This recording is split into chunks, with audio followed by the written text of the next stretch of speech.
Good morning, everyone. Thanks for joining us today. It's fantastic. It's fantastic to be here, live in Shoreline, and connect with so many of you. With Android reaching more devices, from phones to foldables to tablets to Chromebooks, building apps that seamlessly adapt has never been more crucial. We believe now is the time to elevate your apps and make them shine on any Android device. And this talk is just about that. We are going to cover all things adaptive, the strategies, the tools, and the mindset shift. I'm Fahd, product manager on the Android developer team. Over to Alex. Hi, everyone. I'm Alex, a developer relations engineer on Android. 2023 marked the launch of our exciting new tablet and foldable devices, the Pixel Tablet and the Pixel Fold. But what made it phenomenal is working with you, our developer partners, optimizing your apps and games for the growing Android device ecosystem of foldables and tablets. We have worked with many apps that were optimized for these devices, delivering powerfully unique experiences. And also worked with more than 50 Google apps to drive optimizations for these devices. And we have learned a tremendous amount from your incredible work optimizing your apps, but also directly from users, but how they engage with apps on these devices in unique ways. Today, we'll share those insights with you to help you build outstanding experiences. Our talk today will cover building adaptive layouts and how the new Compose Material 3 adaptive library helps, supporting input beyond touch, and lastly, testing your adaptive apps. Let's get started. There are now over 300 million active Android large screen devices out there, including foldables, tablets, and Chromebooks. Since the last I/O, in addition to the Pixel Fold, more OEMs have launched new foldable models, showcasing the incredible potential of this unique form factor. We can't wait to see the amazing app experiences you'll create for this exciting form factor. And talking about foldables, Counterpoint Research predicts foldable smartphone shipments alone will top 100 million by 2027. That's massive.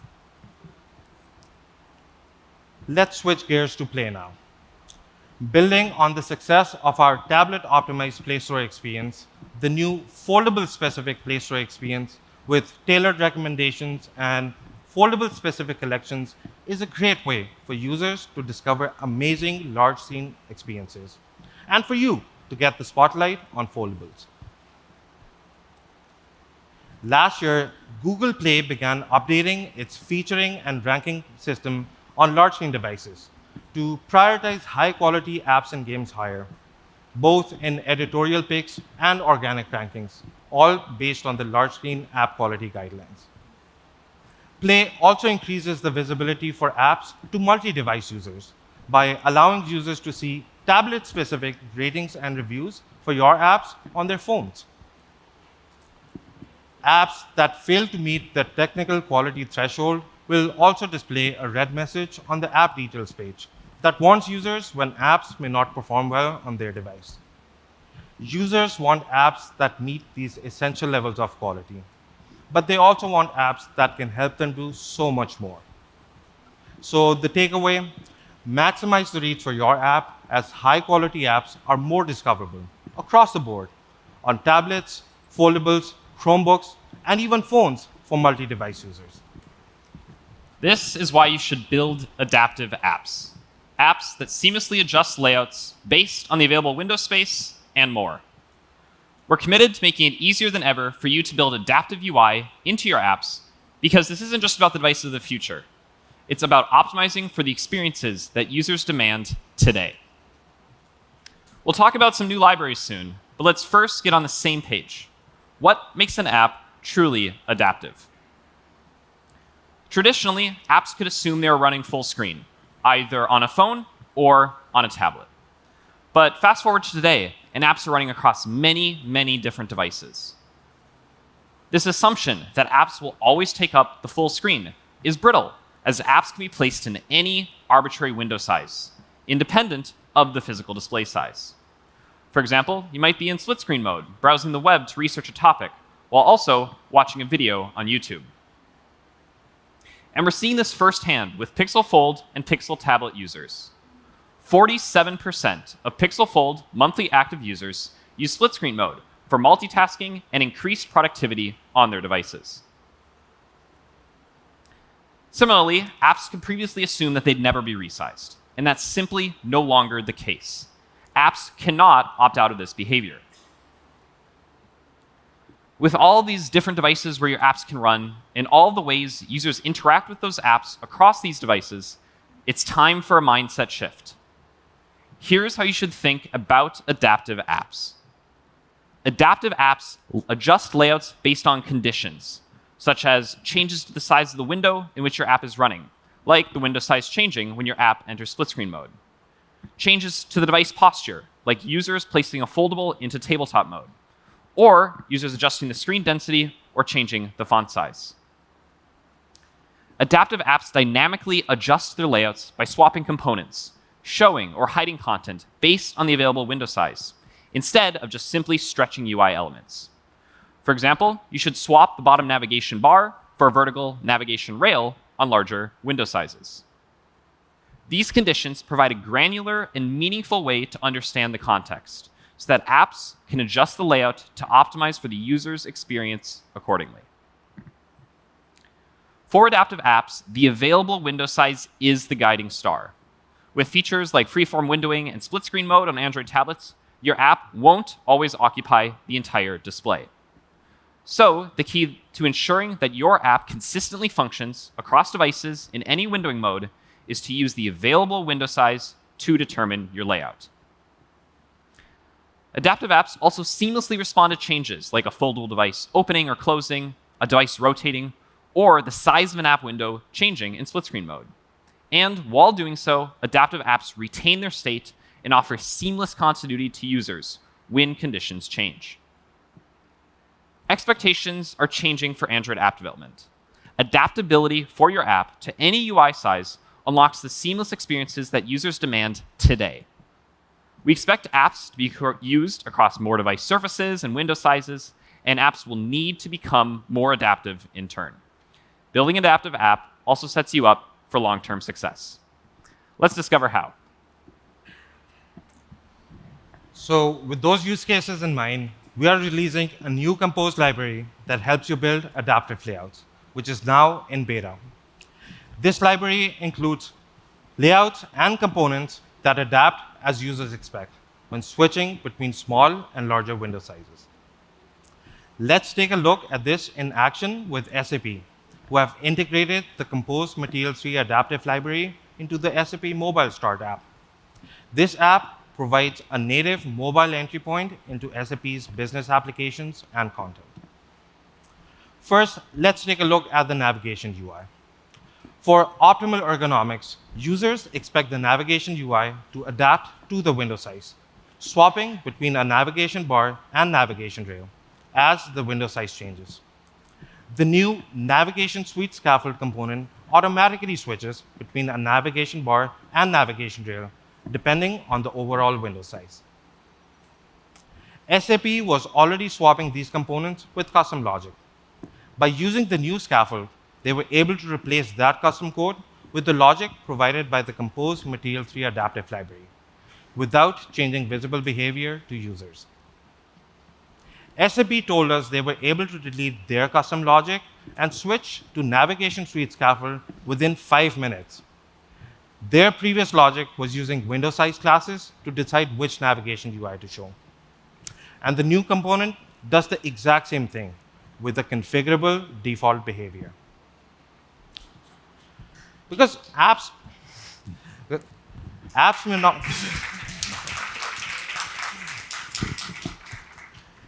may not always take the full screen. The default behavior is based on using window size classes as UI breakpoints. Window size classes partition the raw available window size into buckets. Each window has a width and height, and the possible widths and heights of a window are distributed into 3 window size class buckets each. Let's take a look. For width, a window that is less than 600 dips wide falls into the compact width window size class. A window that is at least 600 dips wide and less than 840 dips wide falls into the medium width window size class. And a window that is 840 dips or larger falls into the expanded width window size class. Similarly, there are also separate breakpoints that define compact, medium, and expanded height window size classes. But available width is usually more important than available height due to the ubiquity of vertical scrolling. The default behavior in Compose Material 3 Adaptive for Navigation Suite Scaffold is that if the window is compact width or compact height, show a navigation bar. Otherwise, on medium or larger width window size classes or medium or larger height window size classes, show a navigation rail. Let's look at another example of how the adaptive layouts can help. The new library also has list detail pane scaffold and supporting pane scaffold, which help you implement canonical layouts that we recommend in many cases, like list detail and supporting pane. Looking at list detail pane scaffold specifically, this component handles presenting a list and detail view together in a way that adapts to how much available window space there is.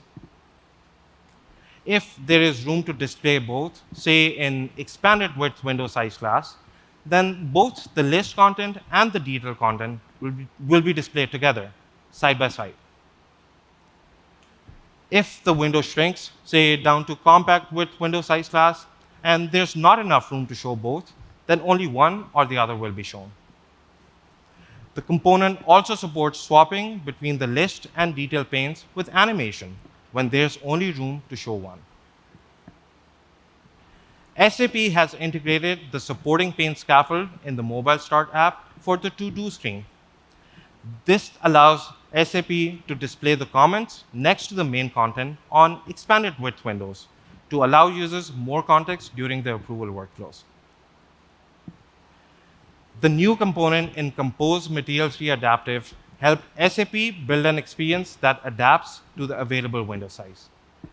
The available window size is not a constant, as users rotate, fold, and resize your apps. With supporting pane scaffold, SAP was able to provide users a delightful experience that preserves continuity across different devices and device states. Building UI with the Material 3 Adaptive Library is a full dedicated talk that dives into the specifics of these new APIs. So please make sure to check that out. Even if you aren't using the new Material 3 Adaptive Library quite yet, we recommend all apps to use the principles and the APIs that the new library is using under the hood that make it adaptive. When working on the Compose Material 3 Adaptive Library, one of the main principles we isolated was conditions, the inputs driving how your layout should adapt. Conditions are meant to simplify how top-level layouts behave. There's nothing particularly special about conditions in the architectural sense. They're just pieces of state that we can use to drive behavior. What is important about these conditions is defining exactly which inputs to use and when. The window size and the foldable posture are the main conditions that we see users expect apps to react to.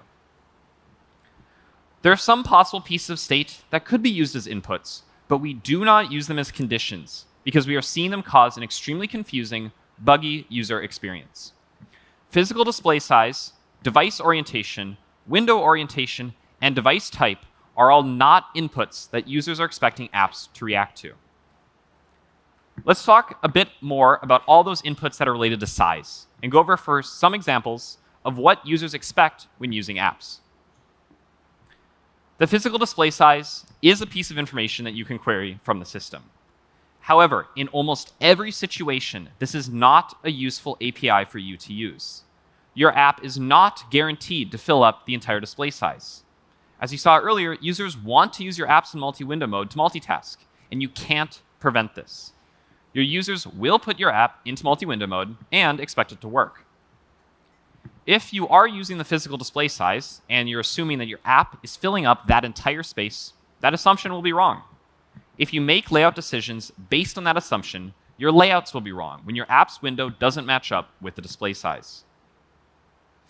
And speaking of the display size, it might have been true in years past that there was a single display size to worry about, but that is no longer true. Foldables and flippables often have two physical displays, each of which has a different display size and other parameters. The number of available physical displays also isn't a constant. Many devices can be plugged into an external monitor, adding a new physical display at runtime. What really matters to your app is your current window size. This is also what users expect. If they resize your app, they expect it to care about the window size that they are intentionally giving it. And this means that your window size will change, and you also can't prevent this. When your app gets resized, that causes a configuration change to occur. By default, each configuration change recreates your activity. When this happens, all of the in-memory state in your old activity is lost, as a new activity is created. It is critical that your app save its state correctly, either in saved instance state or by retaining it in a view model. If you lose state, then users see a completely broken experience with your app. Not only did the app not adapt well with layouts when they resized it, the app lost their place and their work. As a user, it is aggravating to be almost finished with some form, and then I rotated the device, and now I am forced to go back through and fill it all out again. To calculate the window size, both for the first time and each time it changes, you should use the window metrics calculator compute current window metrics method from Jetpack Window Manager. This is the same method that the new Compose Material 3 adaptive library uses to determine the window size, to decide how to adapt its components. Once you are using the window size, you have a couple of options to decide what layouts to use. You could look at the width, the height, or the orientation, but we don't recommend using the orientation. Instead, we recommend using the window size classes that are based on the width and the height. Let's take a closer look at why. It has been common to have two different layouts, a landscape layout and a portrait layout for your app, depending on the orientation of your window. However, this can lead to awkward behavior for window sizes that are very close to a 1:1 aspect ratio. For example, if we're showing 2 panes in landscape and 1 pane in portrait, then a window that is just barely landscape will show 2 panes. If the user then makes the window slightly bigger by expanding the height of the window will become portrait, and therefore we will show 1 pane. But this is counterintuitive.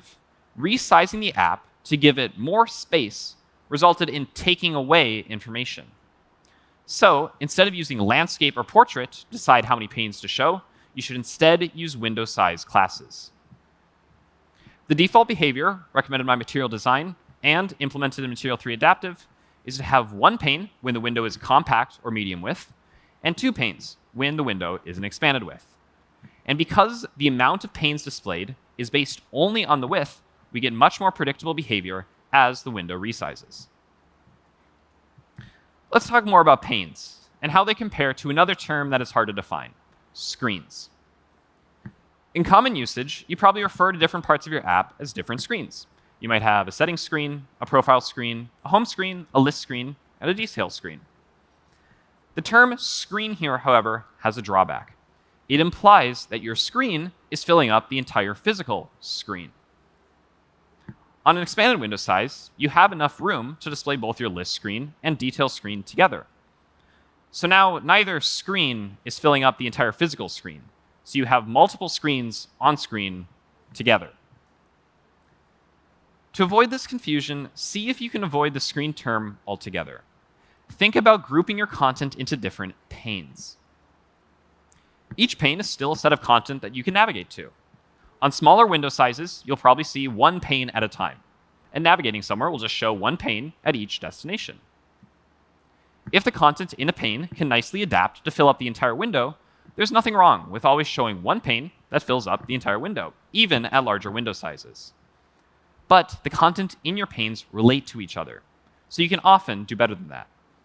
Your list pane displays a list of content, and your detail pane displays more information about a specific piece of that content. if you have enough space to show both the list pane and detail pane together, and if you don't have enough space, you can fall back to only showing one pane at a time. When the window size changes, you should hide or show a pane when reacting to how much space you now have. But which pane you show or hide should depend at which destination you are at. This is compatible with one of the principles of navigation that creates a consistent, predictable user experience. How many panes you are showing at a destination may change, but the destination you're at doesn't. You should always have some specific pane that remains visible, regardless of how many times the window size shrinks or expands. Grouping content into panes instead of just screens also unlocks more flexible opportunities to rearrange panes, including by user interaction. One request that we've seen from users is the ability to resize panes. When in a two-pane layout, sometimes a user really wants to focus on the content in one pane over the other. The solution here should be a pretty familiar interaction, supporting expanding panes with a draggable handle that will resize and hide one of the two panes. Let's see this in action with Google Calendar. The Google Calendar app now features a new supporting side pane on expanded width window sizes. This feature allows users to see relevant information side by side. Users can view details of a specific event while retaining the context of their daily schedule or review pending tasks while checking their weekly commitments. And with an easy drag, the size of the supporting pane can be adjusted as the user desires. In Android 15, this feature is being added to activity embedding, and the support will also be added to Material 3 Adaptive as well. So everything we was related to the primary condition for adapting, the overall window size. As a summary, don't use the physical display size. Don't use the device orientation, and don't use the window orientation to drive top-level layouts. Instead, use window size classes. There are other conditions that also influence how your app's layouts should adapt to a specific situation. The posture of foldables is another condition that you can use to provide an app that adapts. Retrieving the information about the folding features is another piece of information that Jetpack Window Manager provides. With this information, you can adapt layouts in tabletop mode to provide interactable UI on the bottom half of the window and consumable UI on the top half of the window. These are the main two conditions that the Material 3 Adaptive Library reacts to today and makes available through its lower-level APIs, the available window size class, and the foldable posture of the device. As we see devices continue to become more varied and adaptive themselves, we expect that the types of conditions that users expect apps to adapt to will grow. Let's see how all these areas come together when looking at an app that is using the camera while being resized. When in this mode, it should become immediately clear that the orientation and aspect ratio of the camera sensor is, in general, completely independent of the orientation and aspect ratio of your app's window and its UI. As the window resizes and posture changes, the layout should adapt to the available space. Components shouldn't just stretch. Some should swap out for components that make better use of the space available. So we have talked about some decisions to avoid, but we see many apps following more anti-patterns. Let's take a look at some of these now. You may have been wondering about locking the orientation of your activity and if doing that will prevent window size changes. The answer is no. Entering multi-window mode will resize your activity. Folding and unfolding a device will still resize your activity. Resizing an app in freeform windowing mode will still resize your activity. Additionally, apps should not be locking orientation in the first place. If a user wants to lock the orientation of their device, they can choose to do so using the system-level auto-rotate feature. If the users have system-level auto-rotate enabled and they rotate their devices, they expect apps to rotate. Apps locking orientation is a usability and accessibility issue. For that reason, apps that lock orientation will be pillar-boxed on large-screen devices. Pillar-box apps see decreased discoverability on Play Browse surfaces across foldables, tablets, and Chromebooks. Starting in Android 14, users can override the app behavior and stretch these pillar-box apps to fill the landscape screen, to to make better use of the large display. But here's the thing, stretching isn't the same as optimizing, and it's far from the polished experience that users desire. As users want to use their device and their apps differently, they will rotate, fold, resize many times. All of these change the available window space for your app, and users expect apps to adapt to that space. Another anti-pattern that we see apps having issues with is unnecessarily requiring features. Play Store will prevent users from downloading your app on devices that don't support all of the features that your app requires. This system made a lot of sense with single-purpose apps.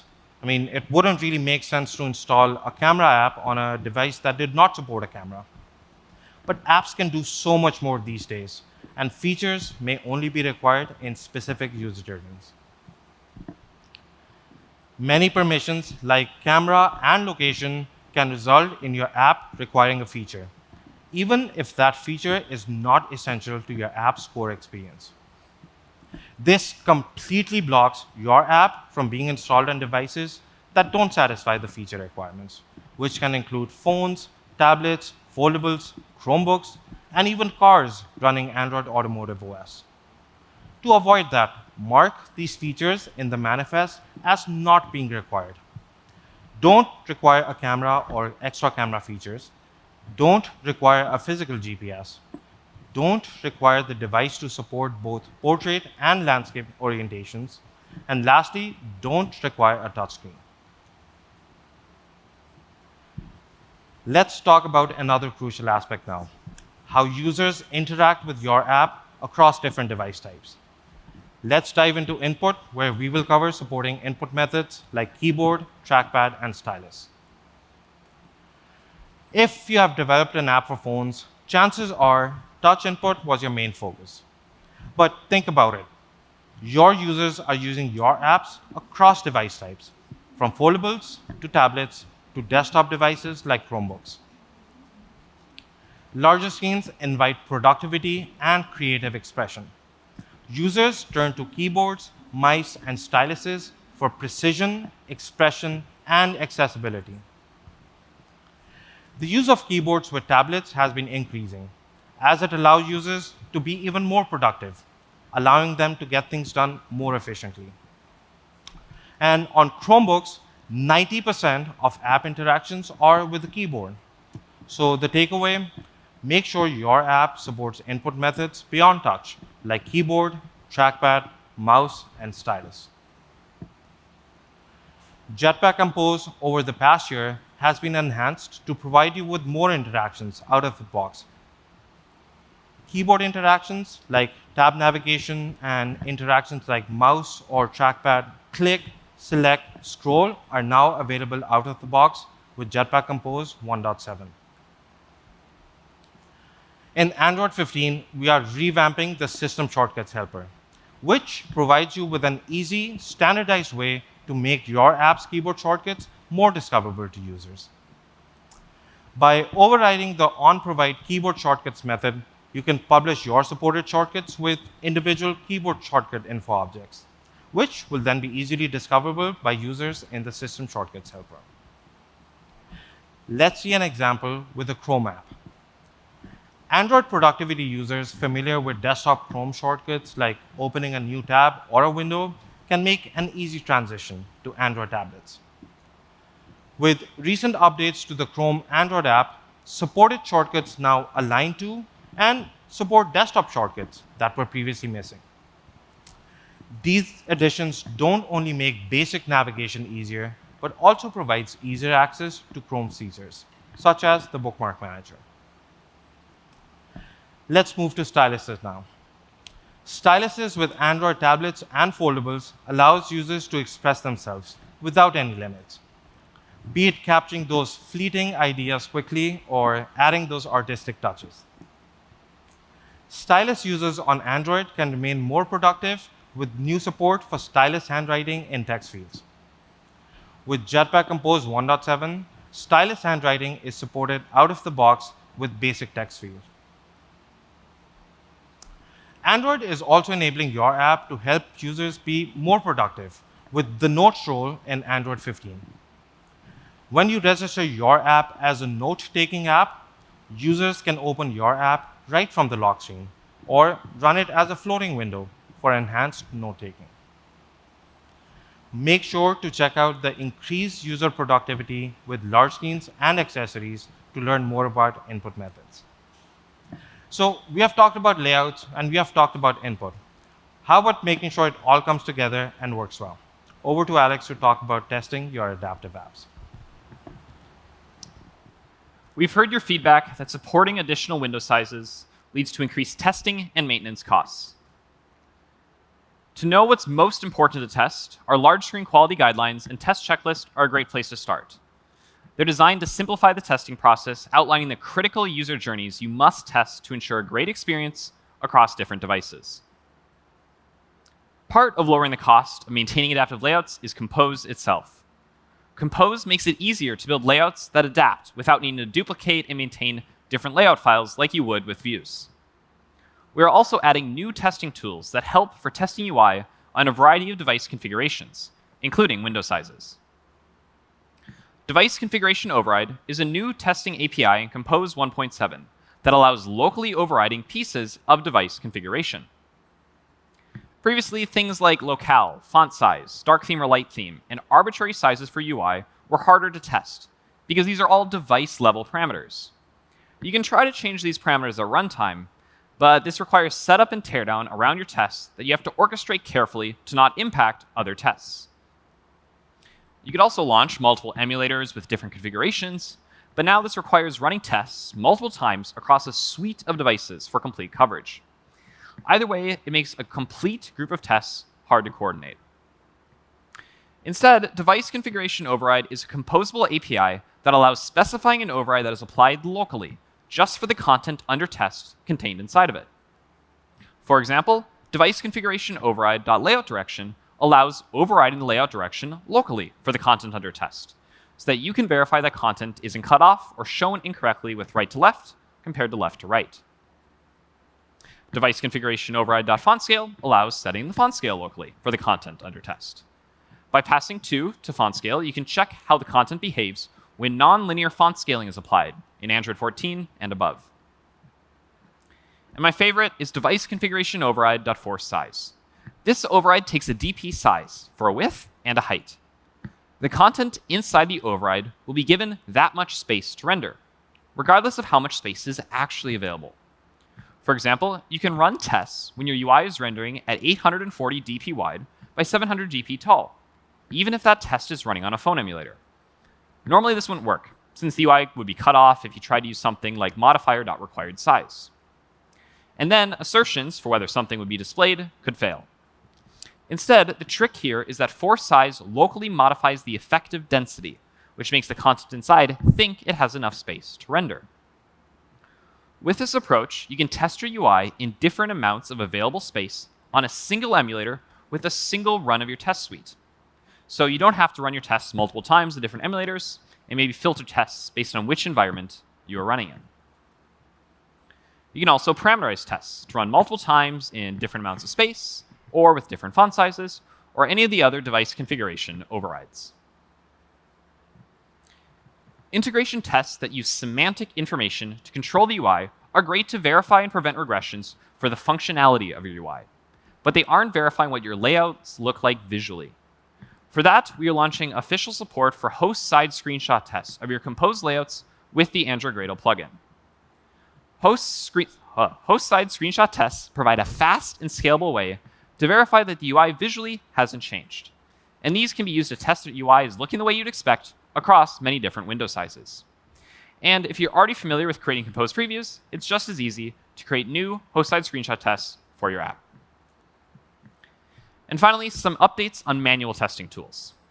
When developing, use multi-preview annotations to check what your UI is looking like across multiple different sizes, font scales, and more. The UI checks for Compose previews also highlight common usability issues that might be present in your previews, such as buttons or text fields being too wide. We also have a suite of emulators, including the Pixel Fold and Pixel Tablet, to help you test your app's behavior in all of the different ways that it's being used.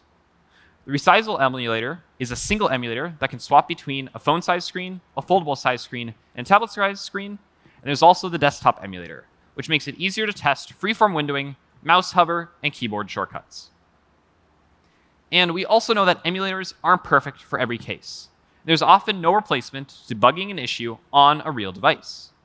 For that, we are integrating remote device streaming into Android Studio. Android device streaming, powered by Firebase, allows you to securely connect to remote, physical Android devices, including a selection of the latest Pixel and Samsung devices, which are hosted in Google data centers. While connected, you can install and debug apps, run ADB commands, rotate and fold, and make sure your app is working great across a variety of real devices. Try Android device streaming today at no cost in the latest version of Android Studio Jellyfish after you sign in and connect your IDE to the Firebase Cloud project.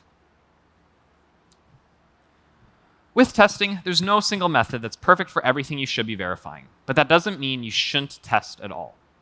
We have a new guide on developer.android.com that goes into more detail for how to test your apps across all the window sizes that users are putting them in.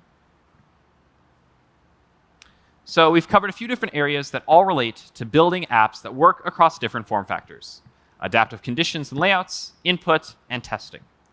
For every feature that you design, develop, and change, take these aspects into account as part of your workflow to make your app better for your users. If you're reviewing code today, you should already be on the lookout for hard-coded strings or assuming left-right behavior. Leaving these in becomes immediate tech debt and will cause issues for translation and right-to-left languages. You should now become similarly watchful if you ever make layout decisions based on the window orientation, the physical type of the device, or the physical display size. Instead, you should be using window-sized classes for top-level layouts. Put your content into panes to unlock displaying more than one at a time. You should also be wary if you're ever locking orientation, or don't consider and test what happens when the window size changes. Your app will be resized. The user will rotate and fold their device and resize your app in a window. It is absolutely critical to save UI state as configuration changes happen. Your users don't only use the touchscreen to interact with your app. Styluses, keyboards, mice, and trackpads all have the potential to make your users more productive with your apps. Make sure you aren't making it impossible to use them instead and introducing accessibility issues. And just like everything else in your app, you should be concerned if you aren't testing for it. There's a selection of tools for each area: the new device configuration override APIs in Compose, screenshot testing, along with more types of emulators and device streaming. All of these areas should be brought up as soon as possible for the same reason that hard-coding strings and layout direction should be caught as soon as possible, because these are all causing real usability and accessibility issues for your users today. Android apps need to be built with an adaptive mindset. Anything else is already harming your user's experience, and it will only become a worse experience as devices continue to become more adaptive themselves. Users want your apps to be running in more places, and they want them to be running at their best. Android has a solid foundation for making that a reality. We are building more tools that make it easier to unlock even more surfaces for your app to shine. Jetpack Compose is the best way to build adaptive UI. Try out the new Compose Material 3 Adaptive Library and watch Building UI with Material 3 Adaptive Library for a deep dive into the components in it. And for developers, if your app hasn't thought about most of these things yet, and even if you aren't using Compose yet, start with the most impactful thing. Save your UI state. Remove references to physical display size, remove orientation locks, and ensure different input types are supported. For designers, give guidance for the simple changes that go a long way, avoiding buttons, text, and text fields that fill up the entire width of a tablet. Check out the Designing Adaptive Apps on what goes into designing apps that are adaptive, and to learn more about why just stretching components isn't enough.